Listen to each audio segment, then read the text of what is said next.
ہمارے ہاں ایک مزاج بن گیا جس کو لوگ اب شاید پتہ نہیں کیا سمجھ رہے ہیں، بات کریں تو لوگ ہنستے ہیں. مثلا انسان کا لباس، یہ جو جمعہ ہے آپ کا، یہ چونکہ آپ جمع ہوتے ہیں اس لیے اس کو جمعہ کہا جاتا ہے. یہ آپ کی شان کا اظہار ہے. مسلمانوں کی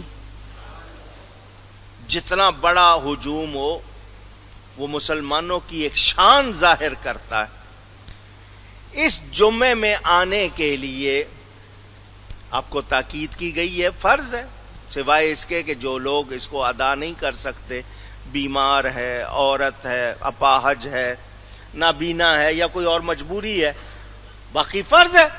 تو اب جو لوگ ادا نہیں کر سکتے ان کے علاوہ جن کو ادا کرنے کو کہا گیا ان کو اس کی تیاری پر ثواب دیا گیا. فرض ہے، حالانکہ کرنا ہے، فرض ہے، مگر اس کی تیاری پر. مثال کے طور پر آج جمعہ ہے، آپ جمعہ پڑھ کے گھر گئے تو اگلے جمعے کے لیے جوڑا پہلے سے ہی نکال لیا، الگ کر دیا کہ یہ میں اگلے جمعے کو پہنوں گا. آپ کا اس جوڑے پر ثواب جمعے کا شروع ہو گیا.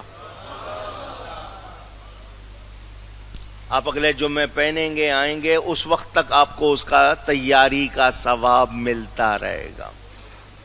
ناخن بڑھ جاتے ہیں، ہر ہفتے آپ نے کاٹنے ہوتے ہیں، ہفتہ 10 دن کے اندر لازمی آپ کاٹتے ہیں. جمعے کے دن کاٹیں، جمعے کی تیاری کے لیے، اس پر بھی ثواب. کاٹنے تو ہیں ہی، جمعے کے دن کاٹیں آپ تو اس پر بھی آپ کو اونچی اور اس سے بیماری دور ہوتی ہے. دوسرے دن کاٹیں گے تو نہیں ہوگی، جمعے کے دن کاٹیں گے تو بیماری دور ہوگی. مونچھیں ہیں، ترشوانی ہے، ہونٹوں پر آ گئی ہیں، کاٹنی ہے، ہونٹوں کی لائن کلیئر ہونی چاہیے، سائیڈوں پر آ جاتے ہیں کبھی کبھی، آپ اس کو تراشتے ہیں، صحیح کرتے ہیں. یہ کام آپ جمعے کی تیاری کی نیت سے کریں، آپ کو ثواب ملتا ہے. جمعے کے دن آپ غسل کریں، ثواب. صاف ستھرے لباس پہنیں، ثواب. خوشبو لگائیں، اور زیادہ ثواب. مسجد آتے ہیں، آپ کو ویسے بھی ثواب ملتا ہے، جمعے کا ثواب الگ.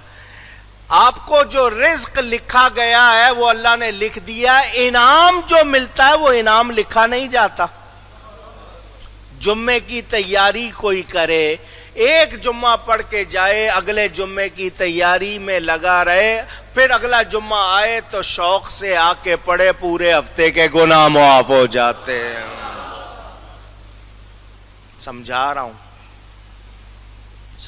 ہوں. سوچ، اتنا ہم پر مہربانی کی گئی ہے. ہم بڑی مسجد میں جاتے ہیں جمعہ پڑھنے، لوگ زیادہ ہوں گے، اچھا ہوگا، یا کوئی اچھا خطیب ہے اس کو سننے جاتے ہیں. جتنا جلدی جاتے ہیں اتنا ثواب بھی زیادہ ہوتا. جمعے کے دن ایک ساعت ہے، حضرت آدم علیہ السلام کے پیدا ہونے کی ساعت. وہ کون سی ساعت ہے وہ ظاہر نہیں کی گئی، مگر جو اس کو پالے، اس میں دعا کرے، اس کی وہ دعا قبول ہوتی ہے. اتنے سارے ثواب ہم سب کے لیے ہیں.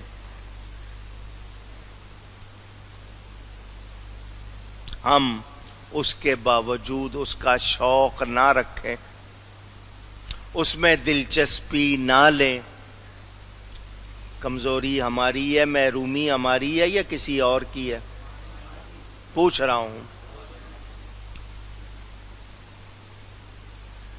آپ نے عشاء کی نماز پڑھ کر ٹی وی لگا لیا ہے، میچ دیکھ رہے ہیں، کوئی فلم دیکھ رہے ہیں، ڈرامہ دیکھ رہے ہیں، جو آپ کا سمجھ آ رہا ہے، لگے ہوئے. 1:30 بج گیا، 2 بج گیا، چلو یار اب سو جاتے ہیں. کیا ملا آپ کو؟ کوئی ثواب، کوئی فائدہ؟ یہاں ساری رات باتوں میں گزار رہے ہیں، عشاء پڑی ہوئی ہے، اگر آپ نے باتیں کرتے ہوئے ہنسی کھیل بھی کیا ہے، فجر پڑھ لی ہے، وہ آپ کا کفارہ بن جائے گی، ساری رات کی غلط باتیں معاف ہو جائیں گی۔ مگر آدھی رات تک، پچھلی رات تک خوب گپیں لگائیں، پھر سو گئے، ساری رات گناہ میں لکھی گئی، کیا فائدہ ہوا؟ اب جو لوگ پنچایتیں لگاتے ہیں، جن کی بیٹھکیں لگتی ہیں، ان کو سوچنا چاہیے۔ رات آپ نے کہیں درس سنا، کوئی دین کی بات ہو رہی ہے، اصلاح کی بات ہو رہی ہے، اچھی بات ہو رہی ہے، اس کے لیے میٹنگ ہو رہی ہے، وہ آپ کے لیے اچھا ہی ہے، یہ آپ نے خود اس کے لیے جانچ لینا ہے۔ مگر ہمارا جو حال ہے وہ ہمارے سامنے، عشاء اور فجر کتنی بھاری ہیں، کون کون شوق سے ادا کرتا ہے اور کون نہیں کرتا، اس کا حال دیکھ لیں سامنے، اور پھر یہ کہنا کہ بخشے جائیں، کیا ہم صحیح ہوں گے؟ پوچھ رہا ہوں آپ سے، توجہ کیجئے میرے دوستوں اور بزرگوں۔ جو لوگ رات ہوئی یا ویسے انہوں نے مجلس لگائی اور باتیں کر رہے ہیں، توہین کر رہے ہیں، بے ادبی کر رہے ہیں، نبی کی ہو، صحابہ کی ہو، نبی کی پاک بیویوں کی ہو، نبی کی پاک اولاد کی ہو، اللہ والوں کی ہو، سچوں کی ہو، جو برائی کر رہے ہیں، بے ادبی کر رہے ہیں، تو وہ جو کرنے والے بڑے ہیں اور سننے والے جتنے ہیں، بولو ان کو کوئی فائدہ ہوا؟ کتنا نقصان ان کا ہوا، ان کو اس کا احساس بھی نہیں۔ بناوٹی باتیں، جھوٹے قصے کہانیاں، ہمارے ہاں ہنسنے ہنسانے کا رواج بہت ہے، ڈھیر سارے پروگرام شروع ہو گئے ہیں کہ لوگوں کو ہنساؤ، جھوٹ بول کر ہنسانا، کیا کرنا؟ اونچی، اس کے بارے میں ذرا حدیثیں پڑھ لیجئے، حدیثیں پڑھ لیجئے۔ آج یہ باقاعدہ ایک فن بن گیا، کامیڈین جی یہ ہنسانے والے ہیں، کامیڈین ہیں، ہنساتے ہیں، وہ باقاعدہ پیسے دیے جاتے ہیں ان کو سب کچھ، حالانکہ یہ جھوٹ بول کر ہنسانے پر سخت حدیثیں ہیں بڑی۔ علمی مذاکرہ، علم حاصل کرنے کے لیے ساری رات لگائے یا باتیں کرے، وہ نیند سے افضل ہے، وہ نیند سے۔ نبی پاک صلی اللہ علیہ وآلہ وسلم، صحابہ کرام راتوں کو بیٹھ کر دین کی باتیں کیا کرتے تھے۔ حضور صلی اللہ علیہ وسلم کے پاس صحابہ آ جاتے تھے، سوال و جواب ہوتے تھے، خود نبی پاک صلی اللہ علیہ وسلم ان کو دین کی یا پہلے نبیوں کی دوسری باتیں سنایا کرتے تھے۔ فرق ہے، ایک ہے بناوٹی باتیں اور ایک ہے سچی باتیں، دونوں ایک جیسی نہیں۔ ایک دوسرے سے محبت کے لیے گفتگو کرنا، انس بڑھانے کے لیے، بشرطے کہ اس میں جھوٹ نہ ہو، ایسی باتیں کرنا جائز۔ اب یہاں مسئلہ آ جائے گا لڑکی لڑکے کا۔ میں نے بات کی ہے آپس میں محبت بڑھانے کے لیے، ایک مسلمان اپنے دوسرے مسلمان بھائی سے محبت بڑھانے کے لیے بیٹھا ہے، اس نے اگر بات کر لی، ایک زمانہ تھا آپ بیٹھ کے باتیں کرتے تھے، اب آپ ٹیلی فون پر کر لیتے ہیں، تو وہ باتیں جو جائز ہیں، اچھی ہیں، وہ مانا اونچی۔ لیکن لڑکی لڑکے کو پیکج دے دیا ہے ساری رات کا، فری بات کرو اور دونوں بات کر رہے ہیں، وہ اس کی کوئی گنجائش، آواز آئے اونچی کہہ لیجئے، نہیں ہے، کہیں اس کی آپ گنجائش نکالنا چاہیں وہ نہیں ہو سکتا۔ اچھا، اب میں آپ کو ایک اور حل بتا دوں۔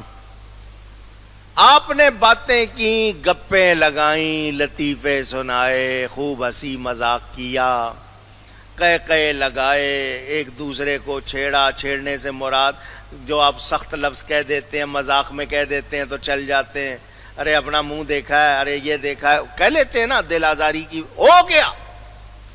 آپ نے گھنٹہ 2 گھنٹے خوب مذاق کر لیا، اس کے بعد اٹھنے سے پہلے توبہ کر لی یا اللہ کا ذکر کر لیا تو وہ جو غلطیاں ہوئی ہیں ان کا کفارہ ہو جائے گا. لیکن اس لیے نہیں کہ آؤ پہلے بیٹھیں 2 گھنٹے برائیاں کریں پھر توبہ کر لیں گے، یہ نہیں مزاج نہ بنا لینا پہلے 2 گھنٹے خوب خرابی کریں گے اس کے بعد 10 منٹ ذکر کر لیں گے. نہیں، بتا رہا ہوں یہ مزاج ہو گئے. حضور صلی اللہ علیہ وآلہ وسلم کا طریقہ ہمارے سامنے، جب محفل برخاست ہوتی تھی سبحانک اللہم و بحمدک اشہد ان لا الہ الا انت استغفرک و اتوب الیک، اتنا پڑھ لیتے تھے حضور صلی اللہ علیہ وسلم جب محفل برخاست ہوتی تھی، اور فرماتے تھے مجھے جبریل نے ایسا کرنے کو بتایا ہے، یعنی اللہ کی طرف سے. تو اب ہمیں پتہ چل گیا کہ ہم محفل میں بیٹھے ہیں، بیٹھنے سے اٹھنے سے پہلے دعا کر لی، کوئی ذکر کر لیا، درود شریف پڑھ لیا تو وہ ساری بیٹھک کامیاب ہو جائے گی. اور اگر صرف آپ نے ایسا ہی کیا ہے، باتیں کی ہیں دنیا کی، اور اسی طرح گالیاں دیتے ہوئے، جھوٹ بولتے ہوئے، نامناسب لفظ کہتے ہوئے اٹھ کے چلے گئے، تو وہ آپ کی نافرمانی ہے، اس میں کوئی اچھائی